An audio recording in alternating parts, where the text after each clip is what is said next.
बिस्मिल्लाहिर्रहमानिर्रहीम।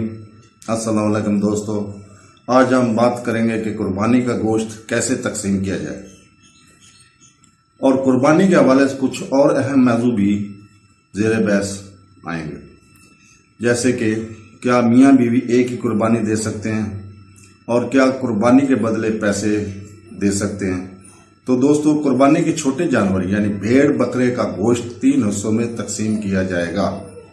एक हिस्सा जो अपने नाम की कुर्बानी कर रहा है वो और इनके खानदान, दोस्तों या पड़ोसियों को बांटना है। एक हिस्सा गरीबों को दिया जाएगा।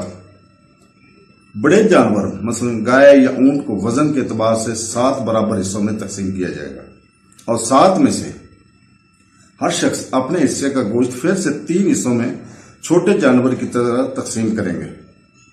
अब हम बात करेंगे कि क्या मियाँ बीवी एक कुर्बानी दे सकते हैं। तो दोस्तों, शौहर पर लाजम नहीं है कि वो अपनी बीवी की तरफ से कुर्बानी के लिए हिस्सा दे, अगर इसके पास अपना माल हो, लेकिन अगर वो चाहे तो इसका इंतखाब कर सकता है।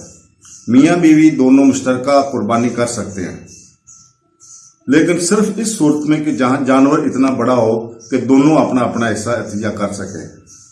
इसका मतलब है कि बड़ी कुर्बानी जैसे ऊंट और गौ गाय के कुर्बानी में हिस्सा दोनों डाल सकते हैं, लेकिन एक एक हिस्सा दोनों का होगा, यानी छोटा जानवर एक हो और बड़ा जानवर 7 कुर्बानियां होंगी।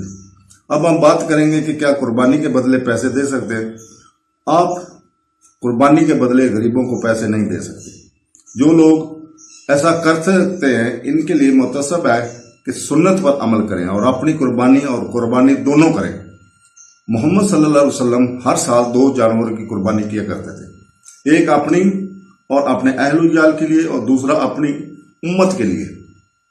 तो दोस्तों, आखिर में हम जो भी हम में नहीं है, जो गुजर गए हैं, अल्लाह ताला को प्यारे हो गए हैं, तमाम मुसलमानों के लिए दुआ करते हैं कि अल्लाह ताला इनकी मग़फ़िरत फरमाए और इन्हें जन्नतुल फ़िरदौस में जगह दे और हमें सही रास्ते पर चलने की तौफ़ीक़ अता फरमाए।